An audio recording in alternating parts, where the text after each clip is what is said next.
If you are African, then why are you afraid of me? You know, it's a completely devastating question, isn't it? This single, haunting paradox sits right at the very center of the source material we're looking at today. It's a powerful document that really forces us to confront a deeply unsettling reality. We're going to dive into how a continent famous for being the mother of humanity, a place where the very concept of shared identity is foundational, is somehow grappling with this intense violence directed entirely inward. Welcome to this explainer. If you're here to cut through the noise and get straight to the facts, the history, and the psychology behind a really complex issue, you are absolutely in the right place. Today, we're unpacking the anatomy of a crisis, Afrophobia in South Africa. Using our source material, we're going to systematically break down the deep psychological roots of this violence, look at the hard data, and uncover a historical irony that is literally crucial to understanding how we even got here. Okay, so moving into section 1, defining the disease. Because let's be honest, you can't fight what you can't properly name, right? Our sources break down the root of the word. Xenophobia comes from ancient Greek, xenos meaning stranger, and phobos meaning fear. Now the source points out something really fascinating here. Fear itself, it's just a biological alarm system. It's what keeps us alive in the dark. But xenophobia is what happens when that natural instinct is weaponized. It's when fear stops being a personal feeling and gets transformed into a communal policy. It stops being an instinct and becomes a human crime. And that brings us to the specific localized variation of this disease in South Africa, which scholars refer to as Afrophobia. The crucial takeaway here is that this isn't just a fear of anyone different. Philosophically, it's so devastating because it's the fear and hatred of people who look exactly like you. The primary targets aren't tourists from overseas. They're fellow Black Africans, Zimbabweans, Somalis, Mozambicans, and Nigerians. Our source asks a really profound question. When did people learn to see their own face and feel afraid? Let's look at section 2, the numbers that break your heart. We really need to stand on solid, factual ground here. 669 deaths. Just let that number sink in for a second.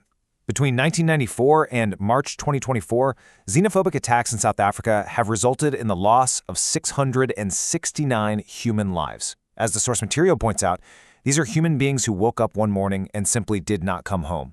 The tragic finality of those lost futures really just speaks for itself. But the human cost extends so far beyond those directly killed. The economic and social destruction is massive. 5,310 migrant-owned shops were looted and completely destroyed, places where people had worked, saved, and built a livelihood with their bare hands. Furthermore, the data reveals that a staggering 127,572 people were displaced in this time frame. I mean, that is the population of an entire small city, forced to pack up and scatter in terror. So how does this build over the years? Well, it hasn't been a single isolated incident. In 2008, massive violence erupted in Alexandria and spread across 135 locations. It flared up again in 2015, then 2019, and again in 2021 under a movement called Operation Dudula. Our source material stresses a critical factor driving this cycle: a near total lack of legal accountability. Almost no one has gone to prison for these acts. And when violence goes unpunished, it sends a crystal clear message to perpetrators that they can just strike again. All right, section 3, the wound before the wound, focusing on apartheid's psychological legacy. To truly grasp why this is happening, our source argues we have to understand the deeply cruel mental architecture that apartheid left behind.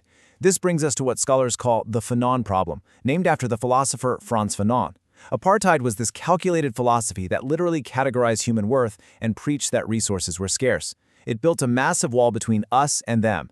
The devastating irony, as the source explains, is that this exact mental architecture of exclusion has been internalized. Because the true oppressor, the colonial power, has left the room, all that built-up aching trauma is redirected outward at the nearest vulnerable targets, who just happen to be fellow Africans. Moving to section 4, myths and scapegoats, the lies that feed the fire. Psychology alone doesn't sustain hatred, right? It requires fuel. So we're going to look sharply at the specific narratives used to justify this violence and actually dismantle them using data. Let's tackle the first major lie. The myth is that foreigners are stealing jobs. But what are the facts? Researchers and economists confirm that migrants actually create economic activity. They open businesses and they employ local people. Our source makes it very clear. South Africa's real unemployment crisis, which hovers around 30 to 33%, is rooted in structural issues like the legacy of apartheid, poor education infrastructure, and power grid failures. But of course, it's much easier to blame a migrant than to fix a failing power grid. Now, consider this staggering metric from a 2018 Pew Research poll. 62% of South Africans believe that immigrants are more responsible for crime than other groups. 62%. That is a massive public perception. But is it actually true? The answer, according to the data, is an absolute no. There is no factual evidence supporting that 62% belief. In fact, statistics show the exact opposite reality. Migrants do not commit disproportionate crime. They are disproportionately the victims of it. They're extorted, robbed, and attacked. The logic of xenophobia totally flips reality upside down, twisting the victim into the suspect. So where do these backwards narratives even come from? Well, our source points directly at the politician's poison. Scapegoating is an old playbook. During the highly contested 2024 elections, anti-immigrant rhetoric completely dominated. Tragically, when a regulatory failure led to contaminated food in schools, officials blamed local migrant shop owners instead of the actual inspectors who failed to do their jobs. Add in social media algorithms, like WhatsApp groups spreading unverified rumors at lightning speed, and you have a lethal cocktail where powerful people redirect public grief and anger onto vulnerable minorities. Section 5. What might be the greatest betrayal in African history? To really understand the immense historical irony of the current situation, we have to look back at what South Africa was before 1994, an isolated pariah state. But South Africa did not survive those dark decades alone. Consider this: incredible solidarity. Tanzania opened its borders. Zambia provided headquarters for the liberation movement. Angola provided military training camps, and Mozambique sheltered thousands of exiles.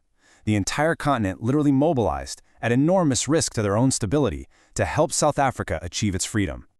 And that risk had a devastating price tag. Because neighboring countries dared to support South African liberation, the apartheid regime sponsored proxy wars and military raids across those borders. 2 million people died in Angola and Mozambique, in part because of this solidarity. The source material pauses here to ask a really heavy question. How did a history of such profound continental brotherhood evolve into mobs chasing the descendants of those exact same allies through the streets today? Finally, Section 6, Philosophy in the Future, Finding the Cure. We definitely cannot just leave things in the ruins. A diagnosis without a treatment is cruelty, so let's examine the philosophical and practical ways forward. At the core of the cure is the profound African philosophy of Ubuntu. I am because we are. As the explainer notes, this is not just a catchy slogan, it's an entire cosmology. It dictates that your personhood is only achieved through recognizing the full humanity of others. Our source powerfully argues that Ubuntu doesn't stop at a border check. The stranger sleeping on your floor doesn't threaten your humanity. According to true Ubuntu, they actually complete it. And taking a step back from philosophy, there are cold, hard economics. This 2024 quote from the University of Johannesburg refers to xenophobia as a hidden virus. Africa currently needs the free movement of talent to build the African continental free trade area. When xenophobic violence erupts, it signals to global investors that the region is unstable. The violence actively worsens the very economic collapse that the mobs are blaming on the immigrants. It is literally a virus destroying the host from within.